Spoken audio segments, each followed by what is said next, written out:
Welcome down to Live at Lunch show, everybody. It's great if you've joined us and come onto the stream. If you're eating your lunch, you can start to leave comments right away telling us what you're eating. We are really interested. I think we should kind of start running a competition to see who's got the best lunch.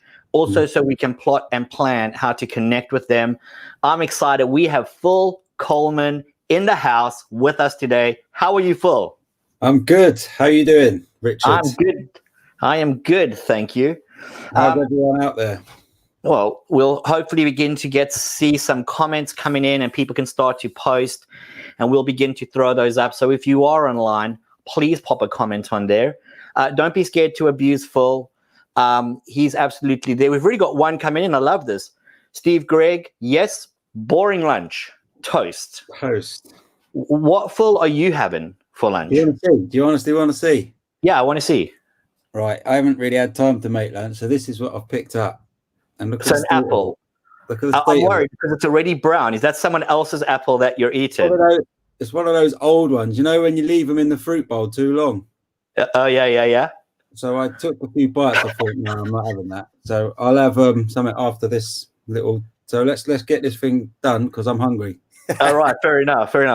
Just for people out there, just so you know, I rang Phil a little bit earlier on just to be like, hey, are you ready to go? Looking forward to the show. It's going to be a great time. He was out on a run. That's dedication.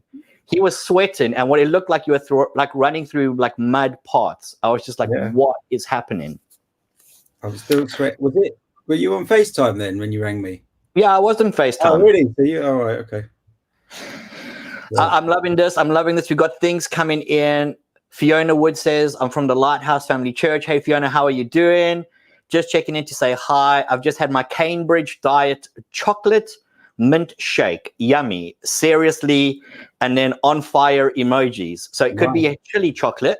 Who knows? Put you on fire. I don't know. Anything could be happening. And Jonathan has sent in a message. Jonathan and them have sent in a message. They're from Australia. So they've had a late night cheese and herb omelet. They're really doing like midnight snack live with us rather than lunch, live at lunch, which is great. Midnight, I suppose, over there, isn't it? Well, I don't really know. I'm just guessing, dude. What you asking me? So we've got some great guests on today, and we're going to be jumping into the Sunday message. Phil, you delivered an absolute cracker of a message. And so I thought I'd try something a little bit fancy today. This could go horribly wrong. We're going to quickly run a bumper, and then I'm going to bring in the guests. So let's see what happens. This could just become horrendous. If it is, bear with us, but I think this could be fun. Here we go.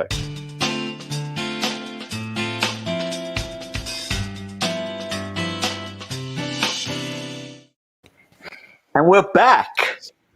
It worked. Yay. Louise Bird, lead pastor extraordinaire from Sunny Hill. Great to see you, Louise. And with us today, breaking up her workday, is Jo Mengel. Hey, Jo, how are you? Hello, everybody. Good to see you. I'm good. Jo, most important question off the bat, what are you eating for lunch? Right, just to carry on the theme from last week, I'm eating leftovers. So every day I eat leftovers. So today it is leftover like garlic chickeny rice from tea last night. I feel like you have portion control issues in your cooking, Jo. Is this correct? Say that again? Do you have portion control cookings in your like portion control in your cooking? Because you always seem to have leftovers. Yeah, that's the point, Richard. Like, I stopped for lunch. Who has time to make sandwiches? I'm just going to make a plate of leftovers. Reheat. That is the one bonus of working from home. Very nice. You nice. Get throw out the fridge, in the microwave, bang, bosh, lunch done. All done. So, Louise Bird, what are you snacking on right now? Well, because I don't want to have E. coli, I tend not to just microwave leftovers. So love that you have a woman of faith. I'm not dead yet. I have a mugshot. Nice. It feels like that's what the Sunny Hill staff team just eat. Like, we consume them more than anything else. I feel like it's always a mugshot. So you and Dom do. Dom and Jake, and I've supplied Richard with some Yeah. mugshots. So I think as well. no, you're missing out, man. You're missing out. Full They're not dose of tasty, superfoods. Bill. Come over for Full some dose of the leftovers. superfoods. Rotten apple. Yeah, don't lecture me, Phil. Flipping heck, mate. So hopefully you guys caught the sermon on Sunday, because we're going to be chatting a bit about that. Phil did such a great message, and so I wanted to kind of jump right in. And Phil, I've got a question straight off the bat for you. On Sunday, you seem to make a large point about saying that Emily, your wife, has got it. My question was, if we flipped the tables, we brought Emily on, and we kind of said to her, Emily, does Phil have it? Would she respond with yes, or would she go, let's move on to a better question? Yes, mate, that would be yes all day long. Whatever it is. Yeah. That's the next question then, I suppose. When she says yes, he's got it. Is that a good thing or is that a bad thing? Because as you said, it could have many meanings. Well, you be the judge of that. I wouldn't want to open up your imagination. You can decide. I know what I'm thinking, but it's probably best not to share that. Oh, that's amazing. That's amazing. Sunny Hill has actually officially posted mugshots all around. Yeah, it's the official Sunny Hill that I've got involved now. That's it. And just to settle this, in Australia right now, Jonathan's told us it is 11 p.m. at night. So it's not quite midnight yet, but it is rushing up to midnight. So Phil, can you unpack a little bit from your sermon what you were thinking around when you were talking about it, and you were saying, have you got it? What are you really kind of getting into? What do you want us to walk away with when you're saying that? Yeah, well, I mean, I began the sermon by just sort of pointing out that words can have many, many different meanings, especially the word it, depending on the context that word is found in. It can mean anything. And it wasn't my intention to do a grammar lesson as part of my Sunday morning sermon. It was really just a hook to try and get us into a particular couple of verses found in the book of Titus, where in some translations, not all translations of this particular verse, the word it really is the hinge on which the whole force of the verse turns. Did you want me to share the verse now, or do you want to get into that? Yeah, later? go for it. Yeah, go for it. Okay. I can't even remember it. Titus 2. And isn't it? yeah, I'm meeting Titus, Phil, so Titus 2, 11 and 12, Phil. There we go. Yeah. Here we go. Let me read it I'm out. glad someone was listening, Lou. Yeah, So- right. hey, Louise got her notebook and everything. Go, Yeah. Louise. I amazing. was on camera. I had to listen, so You I did. made notes. It's true. It's true. Okay, so Titus 2, 11 to 12 says, "For the grace of God has appeared that offers salvation to all people. It teaches us to say no to ungodliness and worldly passions, and to live self-controlled, upright, and godly lives in this present age, while we wait for the blessed hope, the appearing of our glory and great God and Savior Jesus Christ." In that particular translation, I don't know what translations others are reading, but the word it is the hinge really on which it all turns. Like, what is it that produces godliness, uprightness, self-control?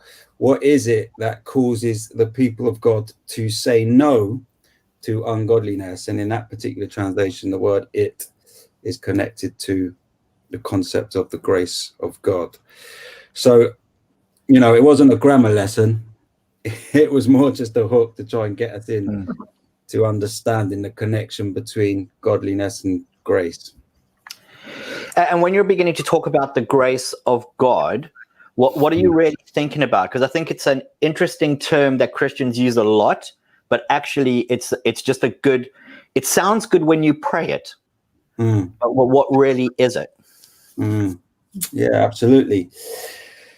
Yeah, I mean, it is a very familiar word, isn't it, to all of us who have been connected to church and faith for any length of time, really. We use the word all the time. And I think sometimes because we use the word so often, the meaning of it is often diluted somewhat. You know, familiarity and all that, you kind of lose the full force of it. I think anything we do over and over again, we have to work hard to maintain a true and proper understanding of it. And I would say grace for us and for many has become a word which we all know is good and positive and something that we all want and we all need. But perhaps the word grace, or the concept of grace, has come to mean less than what the biblical authors actually meant when they wrote about it. And so I made the point on Sunday, which I think is the point that the Apostle Paul makes in Titus 2, that the grace of God is more than just an abstract concept just floating around in the sky somewhere. It's more than just a theological construct or like a particular quality or characteristic. It is those things, because we can often talk about people being gracious or people behaving in a gracious way or performing with grace, you know. And so there is a sense in which grace can be and is a quality or a characteristic. But I think the point the Apostle Paul is trying to make in Titus 2 is that grace is, there's a concreteness about grace. It has some substance. It has, you know, there is substance to grace, because he says the grace of God has appeared. You don't talk about concepts appearing. You don't talk about a particular characteristic appearing. Paul says grace has appeared. And so I'm convinced that what Paul meant when he said grace has appeared is he was using grace as a synonym for Jesus, who we're told in Colossians and who we're told in John 1 is the embodiment of grace. You know, John 1 says Jesus appeared full of grace and truth. And so grace is such a deep, wide, rich and profound word. But I think if you really want to sum it up in one word, Jesus. Yeah. Right? Jesus is grace. It's great. Joe, I'm going to kind of flip it onto you, because obviously we've all heard the adage, what's the answer to the question? You cut out at that point. I've no idea what you said. Oh, we've all heard the adage, what's the answer to the question? And we all know what the answer is. Anybody going to say the answer? Jesus.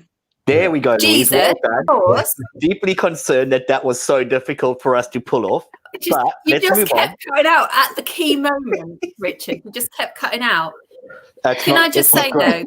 though, I feel like I'm not bright enough for this, because I feel like I need to go back to my childhood to be able to answer that question of what grace is. Is anybody else from the Ishmael generation? Anybody else do spring harvest in Ishmael days, or am I just too old for that? Yeah, I did. Oh, I you- love you, you- Joe. I don't know what Grace you're is when talking God about. gives us Answer, what yeah. we don't deserve. And there's a song. I could sing it if you like. Do it. Do it. Do it. Go, sing it, do it. Oh, there's no Goldenbergs around. They'd know this. Grace is when God gives us the things we don't deserve. So anyway, that's all you're going to get. Oh, I In don't know. response to that, all I can do is this, Joe.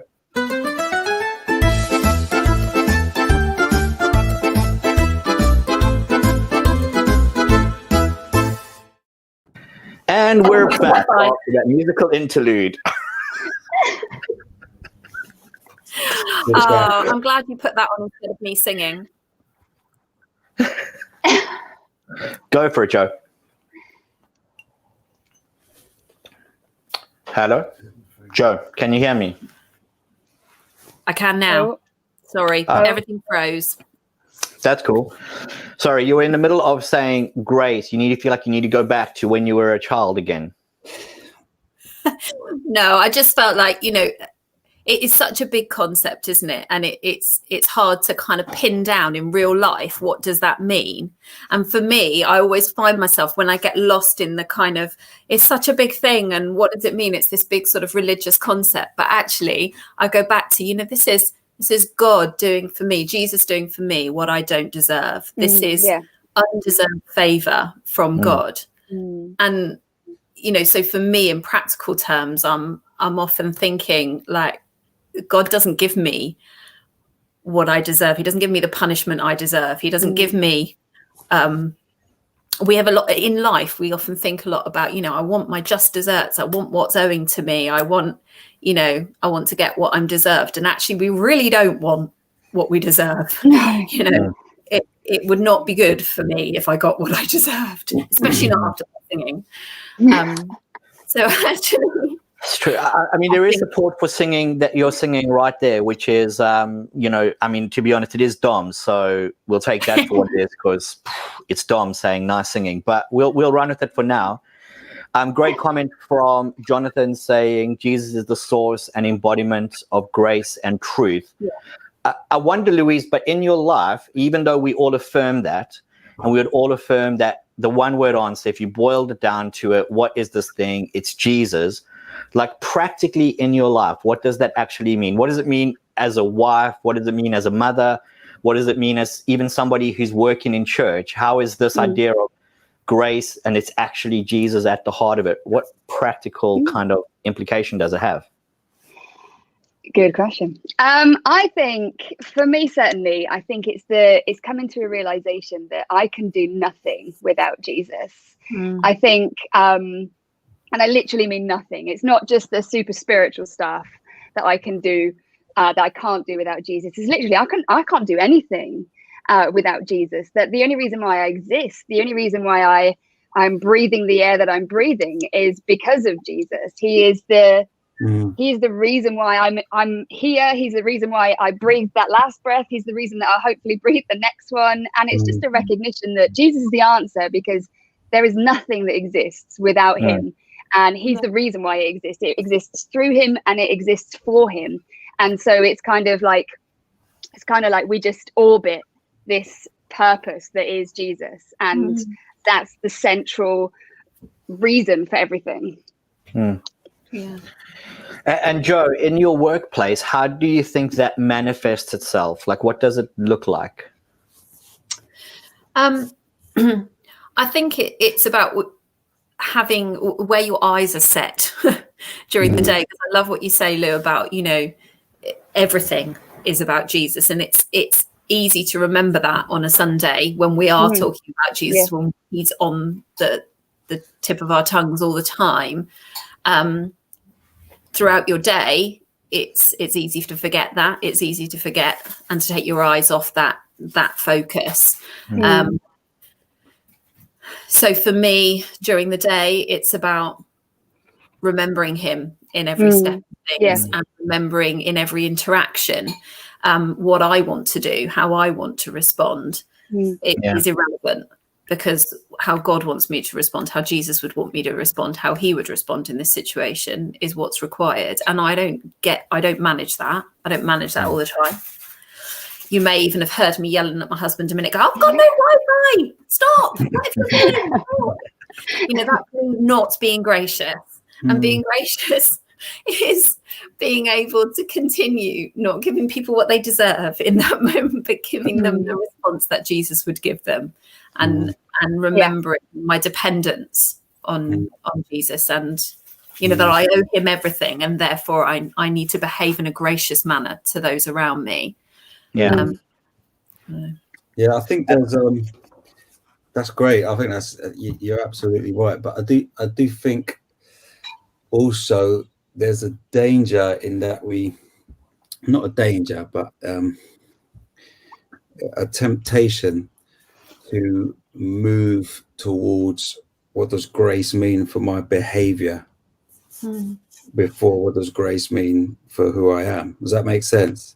Yeah. So I think grace appearing and grace invading our lives is about the presence and the beauty of Jesus, being made manifest before us. And because of his beauty and his sufficiency, it reorders our priorities, it reconfigures our affections, because in Christ we see something that's more fulfilling and satisfying and beautiful than anything this world could ever offer. And so it's as we behold the beauty of the substance of grace, the desires of our hearts begin to change, And so therefore we begin to behave in ways that line up more with what God is calling us to. And so grace is more than just God's been gracious to me, so I need to be gracious to others. Because in a sense, that's almost like I need to pay God back. You know, I need to return the favor in some sense, which it is. It's a good motivation. God's been good to me, so I must be good to others. But I think what I was trying to press on Sunday is grace comes to us in the person of Jesus. And the person of Jesus, when he is seen clearly, he stirs our affections and he transforms our desires because of his beauty. And it's out of that we begin to behave differently. And sometimes I think we miss that middle bit and we move straight to behavior, which is fine. It's not a problem, and it's a good and it's a right thing to do. But if we just behave, if we focus all on what grace means for my behavior rather than what grace is in terms of my relationship with Jesus, then at some point it's going to get exhausting. Does that make sense? Yeah. We actually had a really interesting discussion about this in our life group last night, which is where these discussions come from. We were looking at Colossians 3, Phil, which was, one of your questions from there. And we were reading, how our old lives are dead and this is what our new lives need to look like. And members of the group were saying, whoa, that is full on. Like, is that even possible? Is it possible to put aside all those other behaviors? And we were saying, but actually it's not about that. It's not about living up to a set of standards. This is about our eyes are somewhere else, our perspective somewhere else. And I think the message puts it beautifully. I think it says something like, can I read it? Go for it. So if you're serious about living this new resurrection life with Christ, act like it. Pursue the things which Christ presides. Don't shuffle along, eyes to the ground, absorbed with the things right in front of you. Look up and be alert to what's going on around in Christ. That's where the action is. See things from his perspective. And it was just about, your perspective becomes Jesus. He's all consuming, as Lou says. He fills your perspective. And with that, everything changes. And it doesn't become about, I have this set of standards I have to meet, or I have to be nice to them, I have to be a good person because I'm a Christian and that's the right. It's not about that. It stops being about that. It begins about being about what God has changed in you, how he has transformed your life. You want nothing more than to have him at the center of what you're doing. So it feels like a subtle shift, but it stops feeling like a pressure and starts feeling like a privilege. Good. Life. How do we kind of enact that? Like Louise, in reality, you're married to Dom. Some would say that it could be a challenge. I'm not the person saying that. I'm just saying some could say. And hey, if you are online and you're busy watching us, please let us know what you're having for lunch. Firstly, we would love to get into a bit of that. But if you have questions, throw them in. We would love to throw them out. But in reality, how do you, Dom's been an idiot. Your kids are kicking off at home. I mean, impossible. I'm saying, let's just say that happened. Just to say, your kids are kicking off at home. Your washing machine has just broken down, and all of a sudden there's somebody who's on the Live at Lunch show, the best thing Sunny Hill's ever done, an amazing thing. And what they've said is, the key is just keep your perspective, just keep your eyes kind of on Jesus, just keep that the main focus. How do you do that in reality, like in your actual craziness of your life? And I may flip it then onto you, Joe, to just talk about what that's like at your workplace. A little bit. So go for it, Louise. Yeah, I think we've done something in Christianity where we kind of have a secular and a spiritual, which I think is really unhelpful. I think sometimes we think that this is my church bit and then this is the rest of my life bit. This is the bit that I do for God, and then this is the rest of my life. And we've kind of separated something within that. But I think what Phil was talking about on Sunday was that it's an all-consuming thing, that it's not just a revelation for one area of my life. It totally reorders absolutely everything, so that my focus is all on that now. So that means that the way I parent has to change. Well, not has to change, but the way I parent does change, because I'm doing it for Jesus now. And it's not a workspace thing, but it's a revelation based thing. So it's not about me. I've got to get this right because I'm doing it for God. I've got to put everything in order because I'm doing it for God. But it's just that kind of his desires become my desires. His priorities kind of become my priorities. And it's like shifting out one lens for another lens and then viewing everything differently because of that.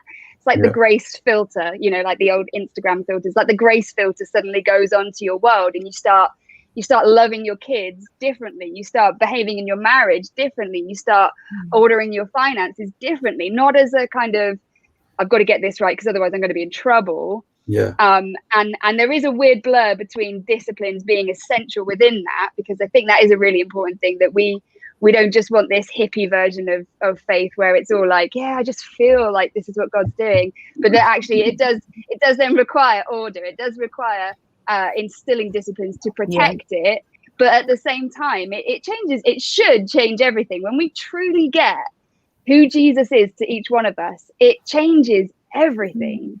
Like the superficial to the core, the secular to the spiritual, it all is just transformed. It's not what was it that you said, Phil? It was something about it's a heart transformation. It's not behavior modification. It's heart transformation. And I think it's that, isn't it? It's that you literally become a completely different person when you've seen the face of grace. Your whole world has changed. And when you meet someone who's become a Christian, like it's literally like a personality transplant. It's literally like a whole life transplant. They're a new creation now, so they live out of that new creation. The old is gone and the new has come, and this is now how I outwork my life. So it affects my leaky washing machine as well. It's great. Just before we jump to Joe, I've just been made aware we seem to have 2 different groups running on Facebook, all both streaming the Live at Lunch, and I'm not too sure why that is, and I have no idea how to fix it. So if you are on the group where, like, Adam's posted a great question and Hattie's been posting some great stuff on it, I've just got some screenshots of it. If possible, can you jump across to the other group? I have no idea how you would do that or how that works, but if you can jump onto the other group, we'd love to get some of your thoughts and questions in. I'm going to quickly let Joe jump into how does this kind of manifest itself in reality in your workplace, Joe? What does it mean? Especially when you're having tough clients, hard time with your boss. How does grace kind of actually unfold itself? Yeah, I mean, I think you make a good point, Lou, actually, that you carry into your day the same perspective as you do the rest of it. So you're taking that perspective of Jesus as center into those situations. So I think, you know, in church on a Sunday, I'm knowing that he's victorious overall, that that he's in control, that I can trust him with these things. Yeah. So therefore, my attitude going into work is that's the same. That's the same. He's as gracious to me in work as he is outside of work. And so in my encounters and in my conversations, I'm wanting to reflect the kind of the security that brings me, the joy that brings me, the authority that brings, to, you know, avoid. It's been a really stressful day today, actually, because I was just saying to that Richard before, you know, it's a really stressful day today, and I'm feeling kind of, you know, the emotions here, kind of anxiety wise about things that are going on, and being able to stop in those moments and know, God, your grace is enough for this, in this situation. And I think, you know, my colleagues might react differently, might go to each other to offload, might go to each other to, you know, whinge about what's happening over here, or to, you know, and it's fine to go to my colleagues with that stuff. But God is my source. God's my first source for that, for what I need. The situation is, you know, I'm going to come to him and see him as the source of everything that I need. And then that gives me the capacity to reflect that to others in my interactions. So it's not, Bill says, a behavior modification thing. So I'm just going to pull it together and hold it together because I know God's in charge. It's not that. It's about going, no, actually, I receive from the source. I've got all I need. His grace is sufficient for me. And from that place, that gives me like this stable platform to then face these situations knowing, God's got it. He's got it. And that in turn affects how I interact with others, how I respond to their stress, how I respond to their requests of me, the things that they demand or they need of me. I'm drawing from a deeper well, if you like, because it's not me. It's not coming from me and what I've got. Great. So, yeah. That's so good. On this other group that's running, and if you're on it and you can find a way to move across to this group so we can get your comments in, we would love that. Adam's asked a great question. Adam Scully, I hope I'm pronouncing your surname correctly. If not, just change your surname to match what I've said. I don't know what to tell you. Question, and Phil, I'm aiming this at you. How would you describe the tangible outward difference between the behaviors of someone who is living in and for the grace of Jesus and someone who is living of love and humility from a purely secular standpoint? What kind of is the difference between those two things? Say that question again. Sure. Nice, Phil. Nice stall. We are all impressed. This is the moment we take a bite out of a rotten apple. It's a good Adam question. He's great with these questions. Adam. Here we go. What is the tangible outward difference between the behavior of someone who is living in or for the grace of Jesus and someone who is living a life of love and humility from a purely secular standpoint? Right. Yeah, that's great question, Adam. Yeah, that's a really good question, and it highlights an important point. Like, none of us are suggesting that unless you've got Jesus, you can't be a nice person or a gracious person. It's that's just not true. But I think the question of motivation is an important one. What is it that motivates us to become the kind of person we want to become? Now, there are lots of people that don't claim a relationship with Jesus, who live humbly and who live graciously, but the motivation behind that is a really interesting one to explore. Why would somebody, and I don't know the answer to this, so Adam, don't quote me or don't shoot me down, but why is it, do you think, that somebody chooses to live a humble and graceful life? What is the end goal of that? I would question whether in some way the motivation is to achieve my own sense of satisfaction, or to achieve, to become my own savior, in a sense. Does that, I'm trying to articulate what I'm thinking. Like, why do people live the way they live? Is it because I'm trying to achieve something? Is it because I want to be perceived in a particular kind of way by the world? And it might be that I want to be perceived as a charitable, humble, gracious person, because that gives me a sense of fulfillment. It gives me a sense of meaning and purpose in life, which is fine and noble and admirable. But the motivation of the Christian is entirely different.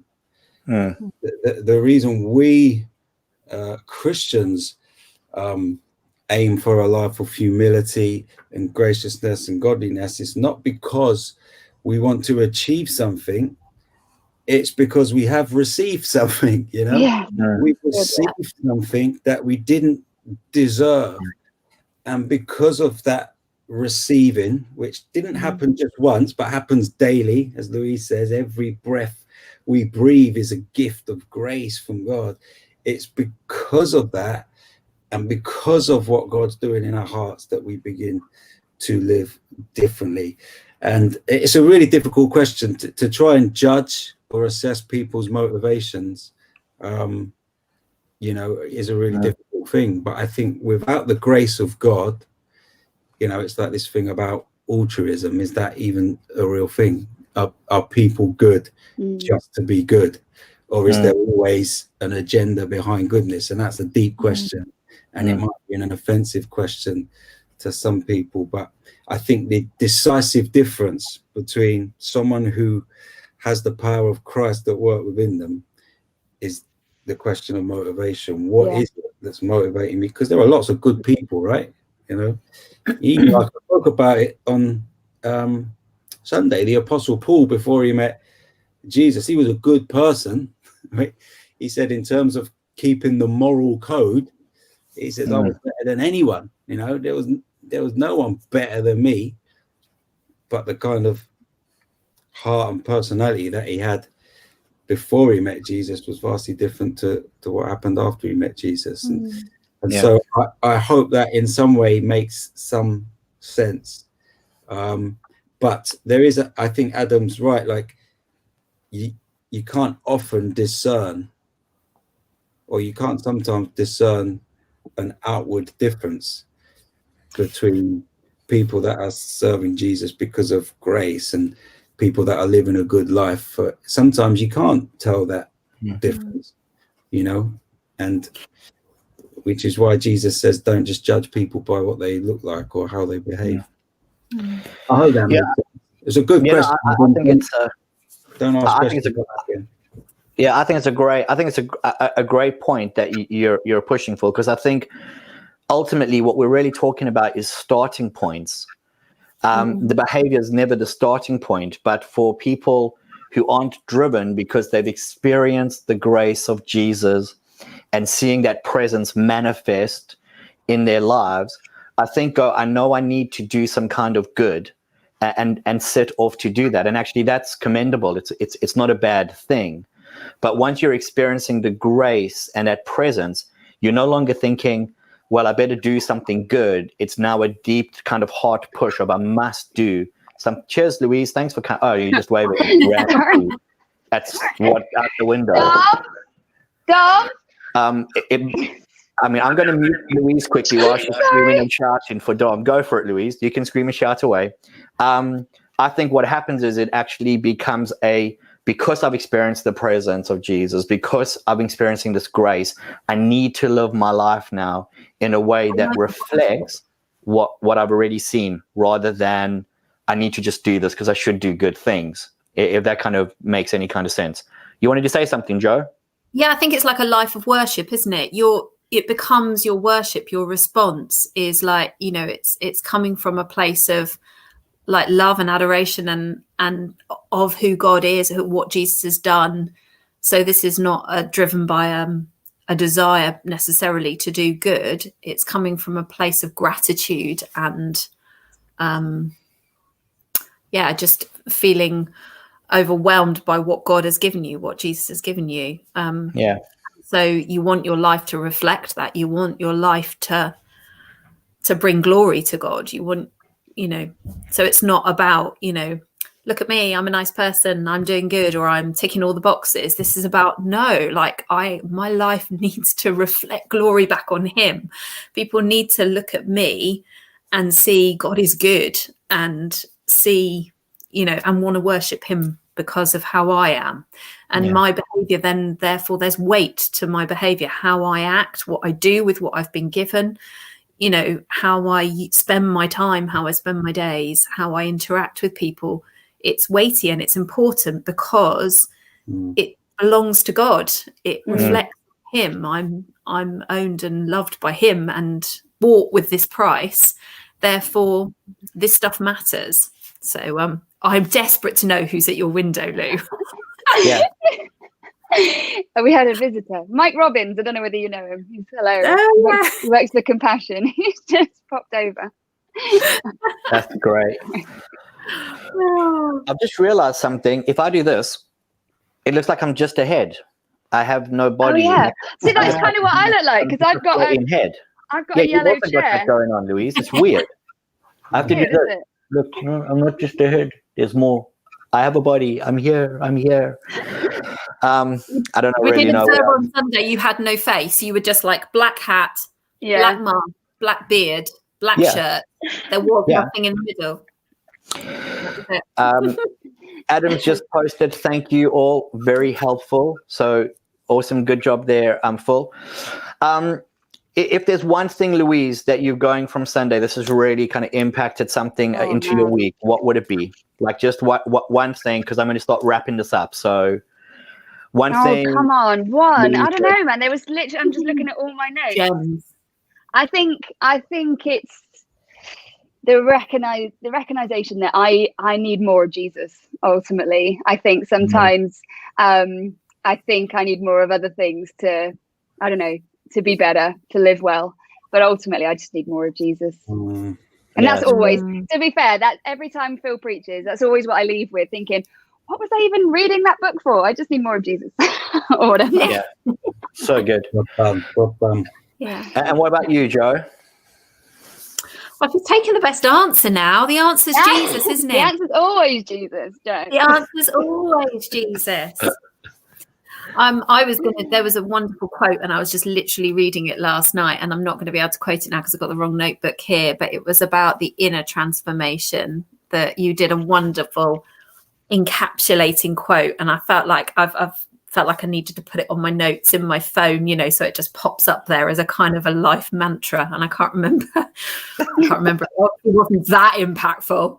The notebook next to my bed. But it was about the transformation that happens. And on you, Phil, if there's one thing you want people to walk away with from Sunday, what would it be? I think true transformation comes from greater revelation of the beauty of Christ. It's like I think I quoted it on Sunday, and I don't think there's a better line that encapsulates the pursuit and the process of holy living than that old song, turn your eyes upon Jesus, look full in his wonderful face. Can you sing I'm it? not going to sing it again. Oh, it's beautiful. It's a And gorgeous the song. things of earth grow strangely dim in the light of his glory and grace. I just think that is the journey of holiness. It's not getting more willpower, more knowledge. All those things are important, but only in the light of Jesus's beauty. Like Louise was saying, discipline is important. Don't misunderstand, right?